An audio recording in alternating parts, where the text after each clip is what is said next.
Hi, welcome to the Spirit Gathering Conference. Today is August 20th, 2013, and my name is Amy Skezas. Our topic tonight is reconciliation, and we're so glad that you've joined us. We're recording this call so that people who could not be here tonight in person can listen in.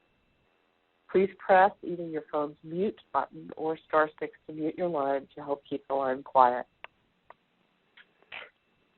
Tonight we meet as a conversation council. You can speak at any time. Just take care to let the current speaker finish before you begin. And to help that, when you're finished with your remarks, just say something like, I'm finished or I'm done. And we'll use a pause as a resource to open up space, to reflect on what's unfolding with us in the moment. Thomas will serve as the guardian who calls for the pause. When you ask for this, when he feels we need it, or when one of you feels we need it, you can ask for this. And at a pause, we'll take a short silence, like 3 breaths. The person who called for the pause will say why. We'll take another 3 breaths, and then we'll get back to the conversation. Diane will keep time for us tonight and remind us as 10 minutes have passed once we get into the meat of the program. So let's take a moment now to get settled, center ourselves, to let go of the events of this day, and to begin to enter the deeper sacred space within ourselves.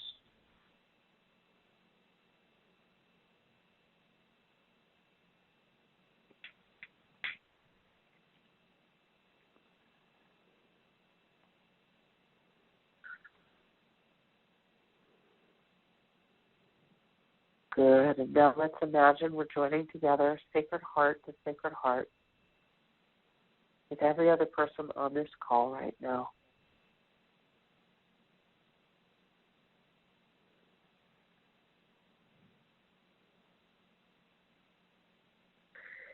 Now let's imagine we're joining together in a circle with a light or a flame in the center, or a fire. And imagine a spoke of light coming out from the center of the circle to your heart. And for each person on the call tonight, or the people who are listening in after, through time,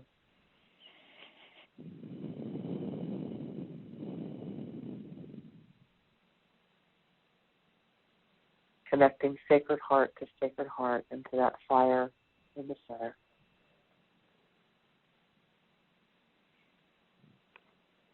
Now let us set our intention. We listen to one another with compassion and curiosity. We ask for what we need, and we offer what we can.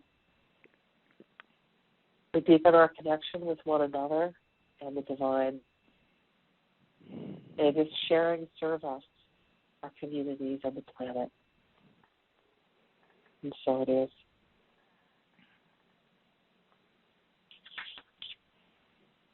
So tonight, our topic is reconciliation.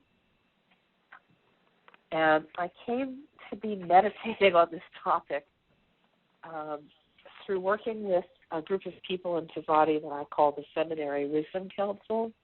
It's a group of leaders and elders in the church that I've asked to advise me and act as a sounding board and to provide perspectives other than my own on the seminary curriculum. I'm hoping to open up the seminary soon so that we can start educating people and getting new clergy into Tzaddi, having more ordinations, and growing our community. And in the course of those conversations, some friction came up, and some questions came up, and some difficult things from our church's history came up, and we can just use the word conflict came up. Now, because this is a pretty seasoned group of elders, it really didn't devolve very much into any kind of personal attack. We were able to kind of keep ourselves steady and correct course when we did veer off course. But there was really some difference of opinion, and some people were riled up at confronting the fact that their idea of Tzaddi might be different from another clergy person's idea of Tzaddi. And in one of the conversations that I had privately with a member of this council, this person said, well, I just feel like we're talking about two different churches. And I thought, yeah, that's really right. That really has the ring of truth about it, the seed of truth about it. And then I thought, we have about 80 people who are clergy right now. I'll bet you we all have about 80 different churches in everybody's mind of what the church is and what our community is and the most important values. And there's some consensus that's kind of loose, but because we're not like an organization that says, well, you have to believe this and you have to have this certain creed, and our beliefs are so inclusive and generous and embracing, it's really possible for people to project their own idea onto Tzaddi and say, well, this is my organization, it's this way. And another person to be thinking, this is my organization and it's this way. And those two to be a little bit different. So that's part of what reconciliation got triggered in me as a thing to think about. And then another reason it got triggered was because of 1 Corinthians 12, which is important in our community, an important kind of central piece of our value system, which is basically about individuality and oneness. And hi, welcome. Hi, this is Terry Reed. Hey, Terry, welcome. Thanks for joining us. Good. So 1 Corinthians 12 is a pretty important piece of our value system in this community. And the essence of what it says is we need a diverse group. You know, the body has all these different parts, and the hand doesn't function the way the foot does, and it can't say, well, I don't want to be a part of the body anymore. It is a part of the body, even if it's separate from the foot. It's all connected. And this played right into my thought about reconciliation is that, you know, in this community, we encounter people who are not the same as we are. There is a real call for diversity in this belief system that we're under, this very open-minded, open-hearted, metaphysical, energy-based kind of way of looking at the world. You can really have a different perspective from somebody else, and it can really rile you when you rub up against that, especially for something you want to protect or you feel you need to defend, whether that's something about yourself or something about the organization. And so I thought, wow, well, if our organization, one of our central values is this 1 Corinthians 12, and there's going to be conflict and there's going to be friction, and it doesn't have to be a bad thing if there's friction and conflict. How do we reconcile? Because one of the things that came up in this good, rich, like intense conversation was this feeling that maybe some people were going to take their cookies and go home, like, oh, I can't be a part of this anymore. But no, you don't want to go away, really. You really care about this, and we really need you, even though your views might be different from your neighbor's views or different from my views, you know, as the residing head. So I meditated about this and prayed about it for a long time, and it really came clear to me. The word that kept coming to me was reconciliation. And then that really led me into thinking about loss and grief, because we've lost our founders just in the last year. And next year, 2014, will be our 50-year anniversary. I don't know, I guess that's the golden anniversary. And so many things have changed since we started. And for people who were here at the beginning, there's a loss because the charismatic founders have bloomed and then faded and now passed away. And we're still here. And how do we reconcile with that? You know, how do we move forward into the times that we live in now and bring what's good from the past and bring it into the future? And then the last piece of this is that I like to watch DVDs when I cuddle my cats in the evening. I say that I do it just for them, so they get some time one-on-one with me in my lap, but also I really like to be entertained. And I just finished watching the last season of 6 Feet Under, which was a show on HBO, and I get my DVDs out of the library, and I just watch it, years after it's finished. I don't really care. I'm kind of out of time. And so I just saw, amazing drama, amazingly well written, amazingly well acted, about grief and loss and love and reconciliation with impermanence. And what I really came to understand was there's kind of two aspects of reconciliation that I've been chewing on.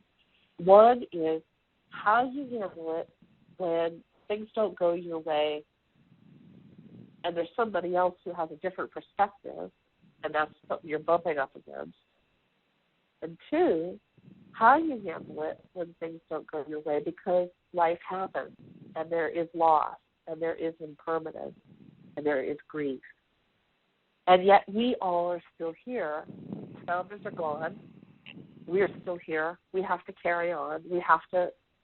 I can't do it the way they did it.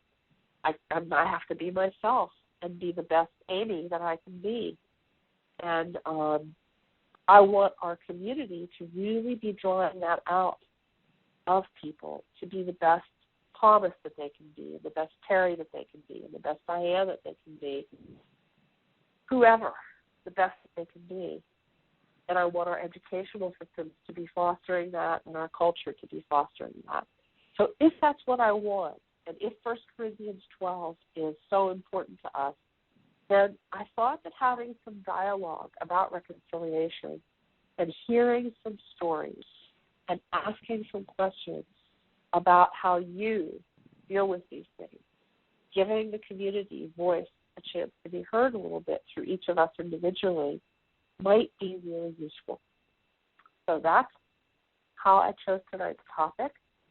And I think in the end, what I came to in my meditation is that there is some way that we give consent, that I give consent when I get in this position that I'm talking about that needs reconciliation. And I used to use the word surrender.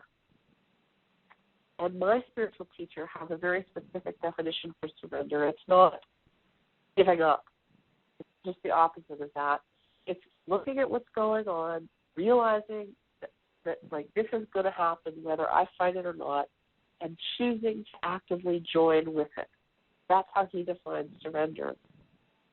And in meditating on this, I realized I like the word consent even better than the word surrender. And the word surrender is a classic word in, Scripture, thy will be done. I bow to God's will instead of my own will. Hi, welcome. Who's joined us? Hi, it's Sally from New York. Hi, Sally. Glad to have you with us. Good to be here. Sorry to be late. Oh, better late than never. That's what I figured. Yeah. So that's what I was thinking. I was thinking, okay, it's not really about surrender, especially with the kind of caving in energy that's in the connotation of that word. It's not even for me about surrender as I've used that word for 25 years, the way my spiritual teacher uses it. I really like the word consent.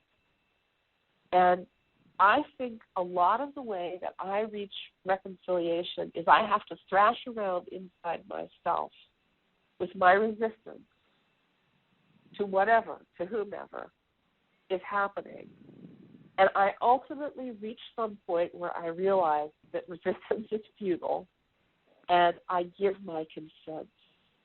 And how I get there, sometimes I have to have a lot of emotion first and a lot of fussing first. And sometimes I'm really graceful, and I catch on early instead of late about what's going on.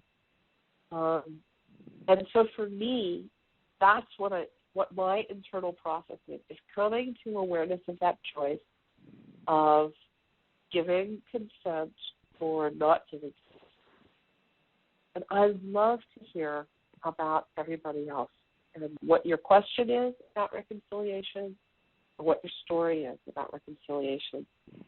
So since we're in a conversation council, you can talk when you like. Just when you finish, say, I'm finished now, and so that you know that the coast is clear, the next person knows. I'm finished now. 15 minutes has passed.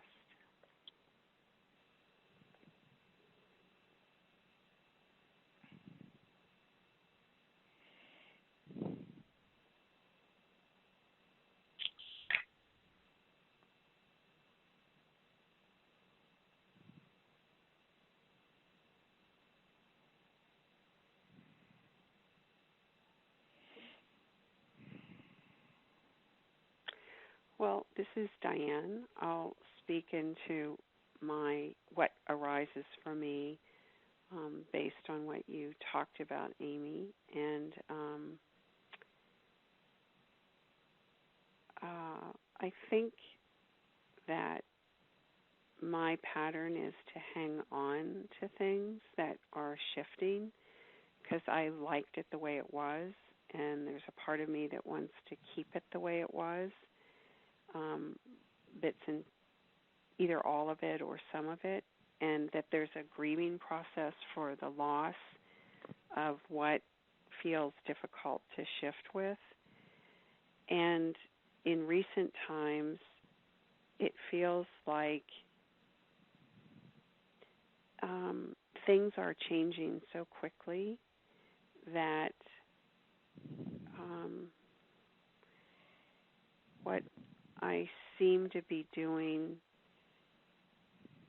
instead is more trying to find my way in the constant and, I think, for me, faster shifts in structures and in life.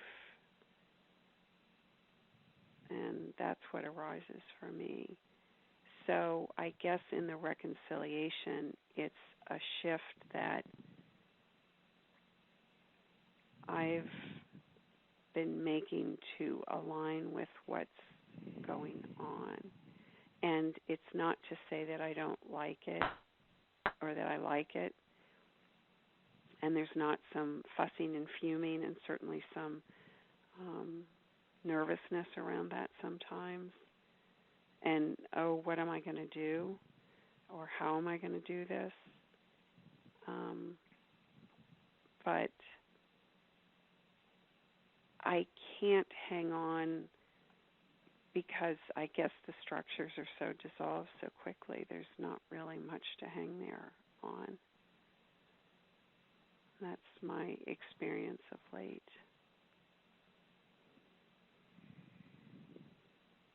And I'm finished for now.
is Terry Reed. For my reconciliation, as far as becoming part of Tzaddi, was I was raised Catholic, and it took me a long time to reconcile with myself that I left one religion and was searching for a spiritual side of myself, and Tzaddi was the answer in that it was structured in the sense that I could worship the way I wanted to and be who I was, still believe in my system of worship in spirit, and not have to be structured like in the Catholic Church, yet not rejecting many of the things that I valued from there. So once I reconciled that, it became no problem for me to be who I am now versus who I was then. But I think it's an ongoing process. You're reconciling each day with things that you don't necessarily agree with, but you find a way to live with or adapt to if it's tolerable. Otherwise, you reject it outright and step away. I'm done for now.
Hi, this is Sally.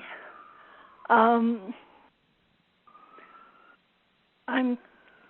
not sure what to say here. I guess when I think about this reconciliation, what often comes up for me is a feeling of, I think, Amy, you said loss. I think for me what comes up often is a sense of defeat.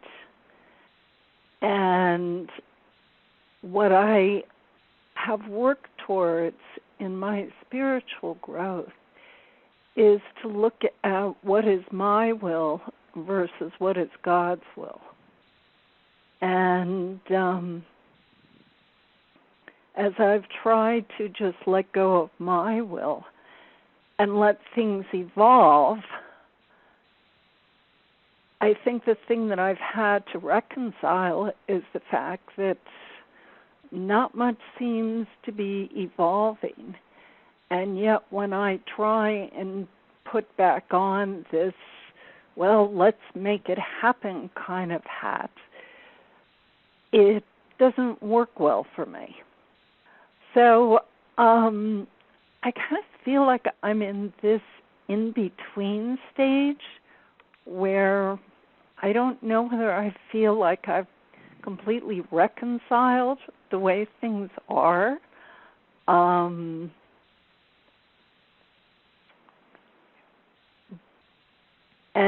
on the other hand, I feel like to a great degree I've let go. So I don't know. Somehow I feel I'm in a little bit of no man's land, I guess, which is why it's very difficult for me to talk about it. I don't feel that I have a lot of clarity about it at this point. So that's it. This is Diane. That resonates with me, and I think is what, from my perspective, I was saying in different words. And it's that searching around for what to hang on to, and it doesn't. It feels like that's not as clear as it once was. Something big has shifted. And so it's in the soup, trying to find your way, or my way, and aligning with the soul and looking for the bigger something to connect to. It's a different period, and so it is difficult to articulate the reconciliation, but what I would say, it's trying to find the way still, because of so many shifts. So thank you for saying what you said. I get what you were saying. And I'm finished, and 25 minutes has passed in the conversation.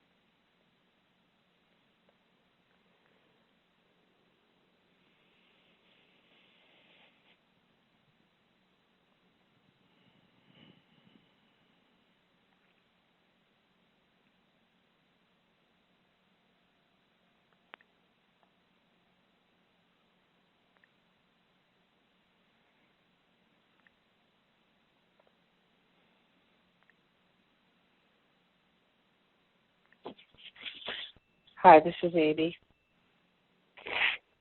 I'm just reflecting on this idea of reconciliation, and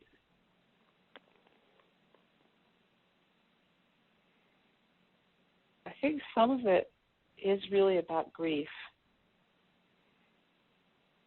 And I think different people experience grief in different ways. And there's that really classic Elizabeth Kubler-Ross stages theory about, first you're in denial, and then you're angry, and then you bargain. And then you accept it. I might have left something out there. But I actually think that's a pretty good description of what I do. And it's just sometimes I'm able to move through those phases quickly, and sometimes I'm not. I keep remembering this time I was teaching in Canada, and my sound equipment blew up.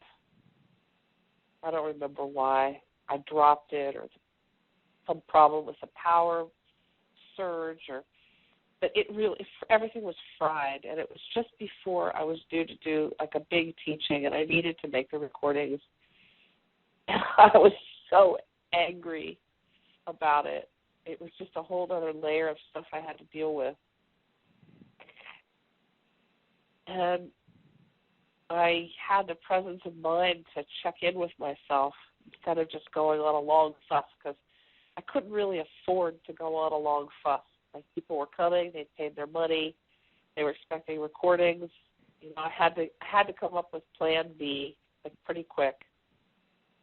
And I was blaming myself because I can't remember now exactly what I did. Dropped it or plugged it in the wrong way or what, but it was definitely my fault. It looked like my fault that this had happened. And I did have a backup system, but it wasn't going to be as good of a quality of recording. I felt I was letting everybody down, and I was just so angry at myself. I just realized I have to stop this. It's not going to get the job done. And I just said this thing. I tuned in to my inner self, and I said this thing. And to this day, this is the thing I say when I remember to say it.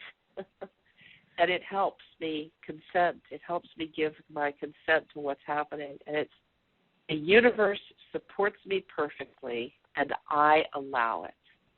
So I cannot conceive or fathom why it's the best thing that this sound equipment broke, but I'm just going to take it as a given that it is the best thing, even though it seems impossible that it's the best thing. I'm going to say that it's supporting me. somehow, the universe in this moment, and I'm going to allow it.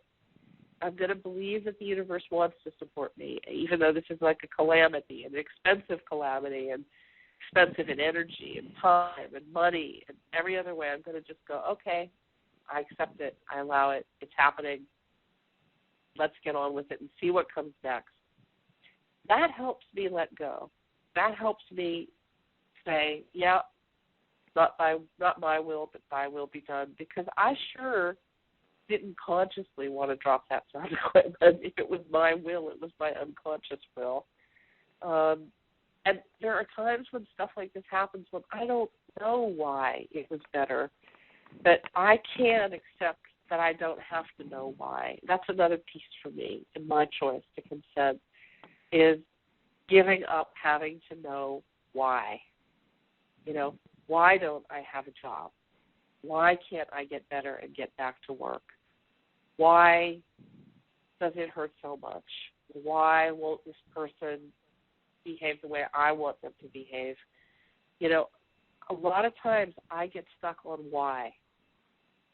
And if I can let go of why, and I can say to myself, yep, it's happening, the universe supports me perfectly, and I allow it, it's like some piece of me that's holding tight and resenting and angry and struggling, it gets with the program. And when I don't take myself in hand, I can fuss and resist and resent for a very long time, years. It's scary. So I'm still not totally clear how to be my authentic self and not just like this vapid, empty thing that goes all the time, yes, it's all fine with me, thy will be done. You know, sometimes it's really like if I just do that, then I disappear. And I think I'm not supposed to disappear because I took all this trouble to take a body and come here. So I think I'm supposed to be here. And that's a thing I'm still not easily reconciled with. I can clean myself out and be a hollow bone at will. I can let the divine energy move through me at will. Healing happens, evolution happens, change and transformation happens. But doing that as myself and not just in a total state of emptiness, that's where my reconciliation challenge is the biggest. Well, that's me. I'm done for now with this comment.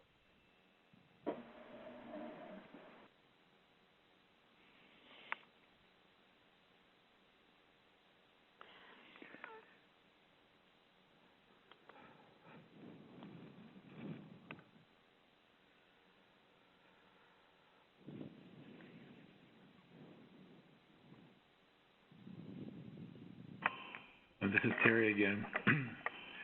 Don't you feel that when you reconcile yourself to living day to day, one day at a time, accepting that what happens to you is going to happen and making the best of it finding the positive from it, finding the spirit that moves you in a way to forgive or to go on or to have joy. I don't know, maybe it's my age speaking, but I figure every day that I exist and hopefully get joy out of it and somehow help someone, and I've reconciled myself, so that's a worthy day-to-day existence. As far as long-term or affecting other things, that I will have no way of knowing because it will depend on how it circles out, whatever pebble you drop in and whatever waves you create, if they affect others in a positive way. So I guess I've kind of reconciled myself to enjoying life to the maximum as I can without doing harm to others, and hopefully passing on the spirit of love and kindness and joy. That's it for me.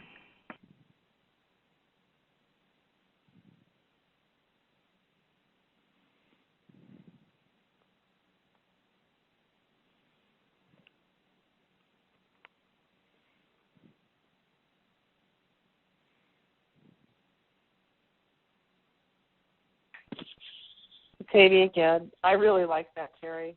I think I can take a page out of your book. That's a good feedback mechanism. You have a way to measure how you did, to be content with. And yeah, I'm still above ground, so it's good. I still have a chance to live this life. Yeah. Thank you.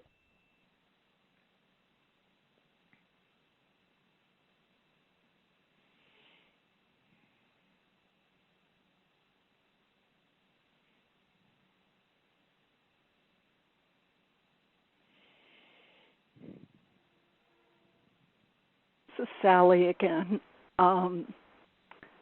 Thinking a little bit about what you said, Amy, and one of the things I pulled out is from Mary Baker Eddy's book, what is it? The Science and Health with Key to the Scriptures. And in that she writes, divine love has met and always will meet every human need. And I marked the page. It was in one of the weekly Bible readings that they send out through the Christian Science Church. And it was for a couple weeks ago, but I've kept it out because I feel like that's what I often need to come back to. That for me, a lot of the reconciling is, trying to figure out what is it I need to do to meet my human need and to kind of serve as a human in this incarnation. It's like what is my need, but also what do I need to do to serve humanity's need. And so when I come back to this thought that divine love has provided it, it's helpful for me because I'm part of that divine love. And somehow when I can relax the individuality aspect of it, it kind of allows things to meld away, so to say.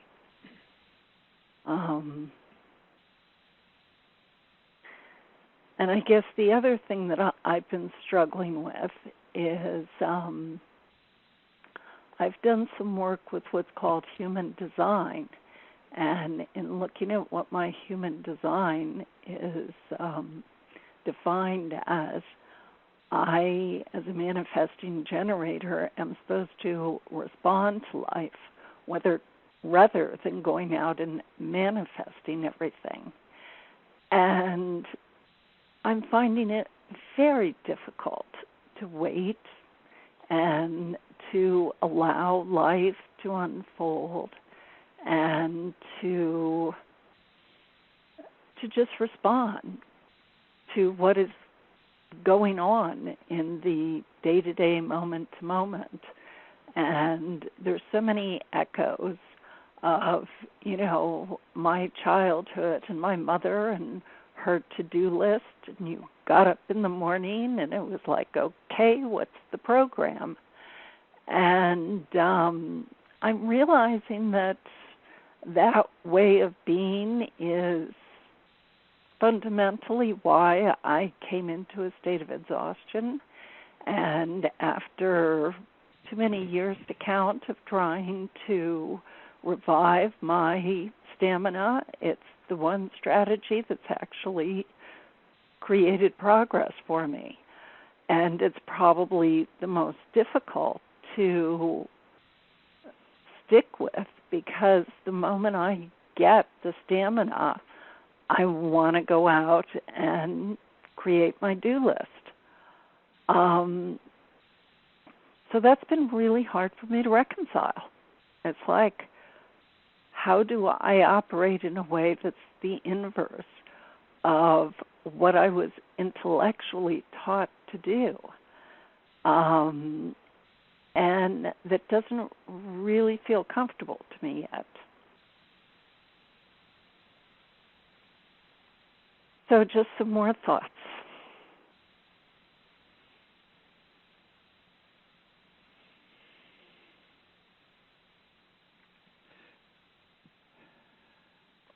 Thomas Ayers here. I'd like to offer my thoughts. And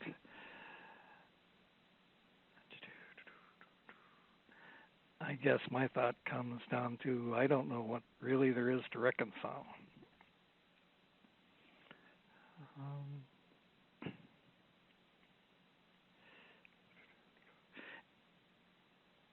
That's my kind of question in the box for consideration. What is there to reconcile?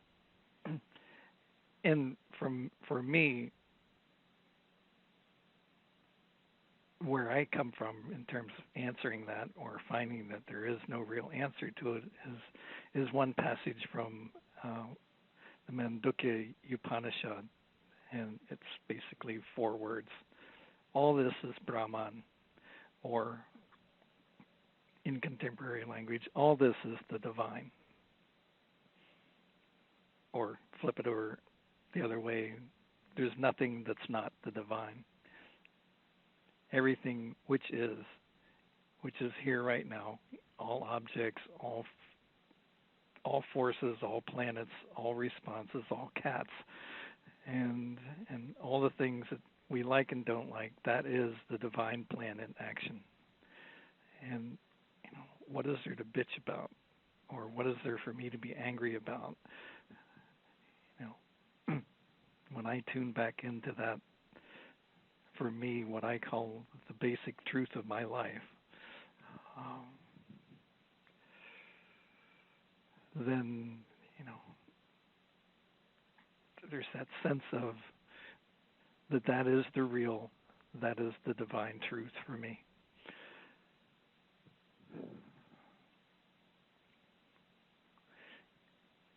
It may be in my little town, they keep cutting the trees down just senselessly and mindlessly because they're digging up the sidewalks, et cetera, But, stepping back, I can understand it's part of the plan. It's part of the divine manifesting itself in the moment to moment. When my little cat's happy after she's had her meal, that is the divine manifesting itself moment to moment. And whether I'm enraged or whether I'm sad or whether I'm connected or feeling alienated, that is the divine expressing itself in the moment for me right now. So in some sense, it's kind of the devil's advocate question, what is there really to reconcile? So that's what I'd like to offer. And I'm complete for now.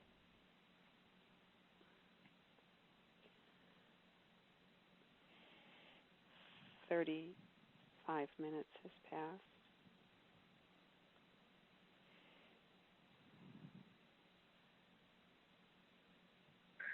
Hi, it's Amy.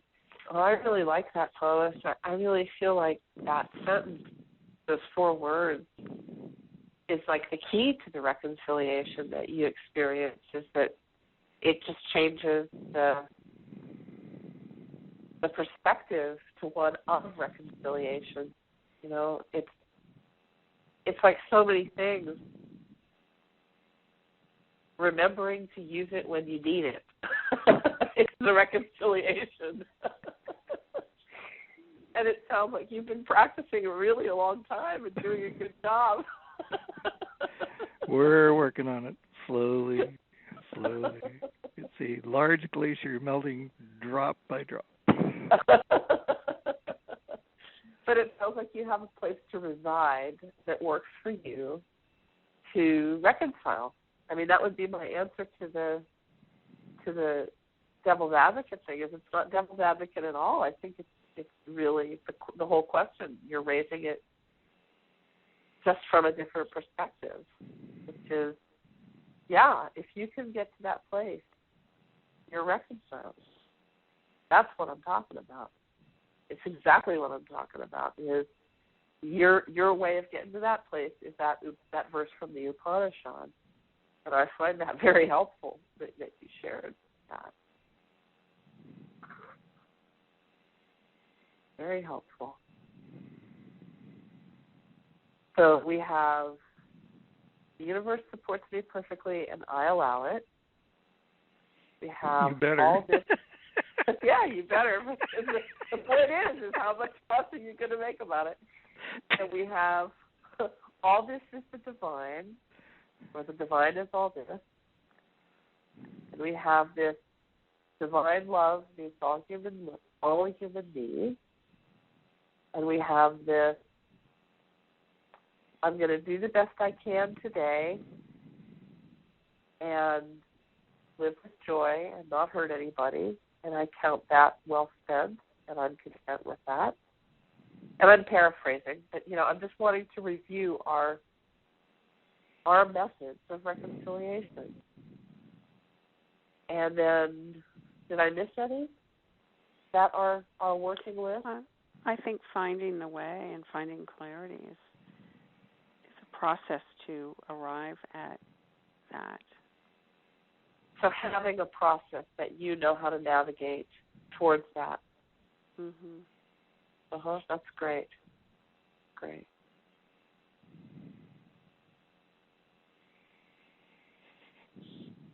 Well, would anybody else like to share any more thoughts before we move into closing? I love hearing all this.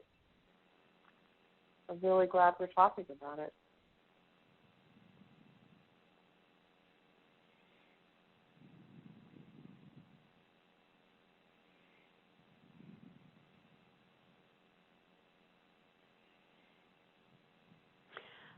I'm struck by the receptivity to the universe supports me, and I allow it, allowing being the receptive and receiving even that everything is the divine at work. It's taking that in, which allows for, I guess, it to be so, for receiving it.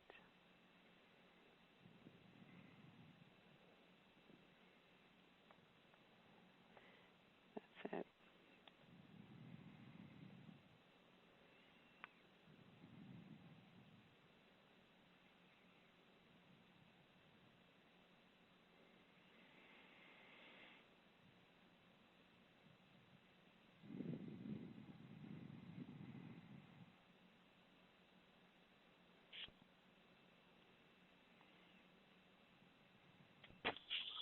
Well, I invite you all to, if you have further thoughts, to email the forum, the Spirit Gathering Forum, by hitting reply on the email that I sent you a few days ago inviting you to this, and it's the blue letters in the lower right-hand corner of the email. That's how you can get your answer right back into the forum so that everybody sees it. It's not using the reply to the email that's in your regular email program. It's clicking on the word reply that's in blue, that's embedded in the body of the email I sent you. So if you have further thoughts or readings that you'd like to share, or scripture or philosophy or insights, please share. I'd love to hear from you, and I'm sure everybody else would too. So as we check out, I'd like you to tell, just with one or two words, what you, or a sentence, what you take away from this conversation tonight.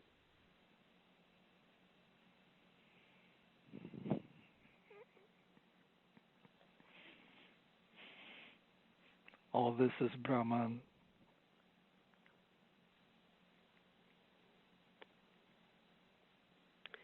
Fully receiving.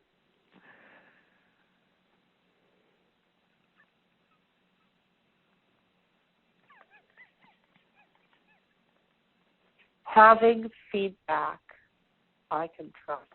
that works for me, a process and feedback that works for me.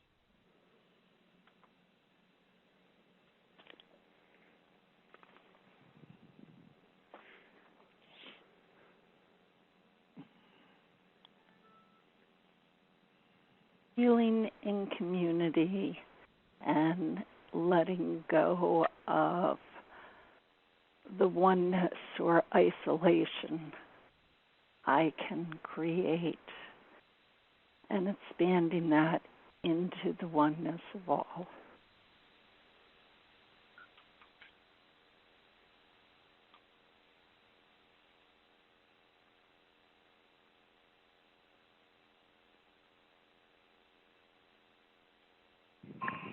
Finding joy. All this is Brahman.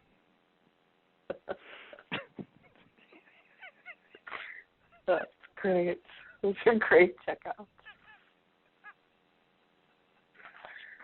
Okay, so I'm going to move into the closing.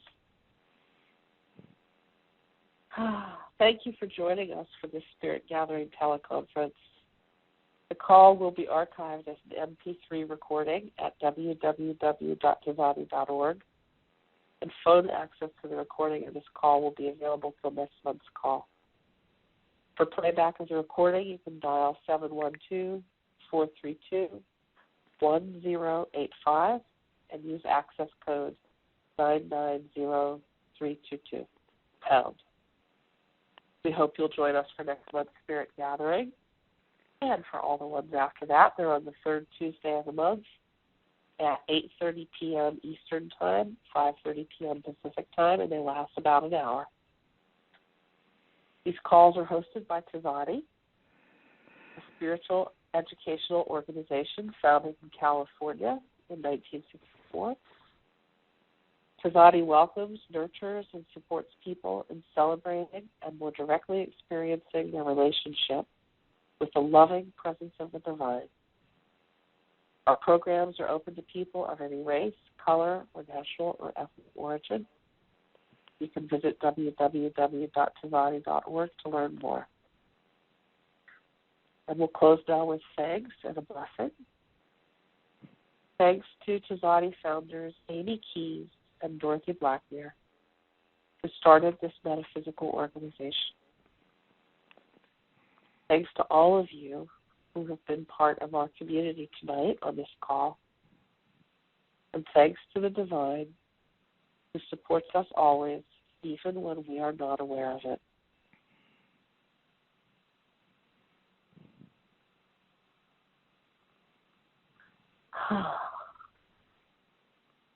Thomas, would you be willing to give the closing blessing? Of course.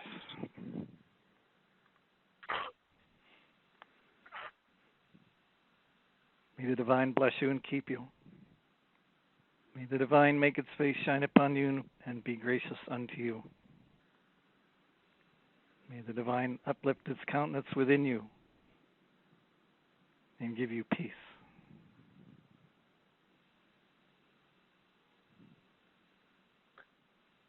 Thank you so much, everybody. Hope you have a great night. Good night. You too.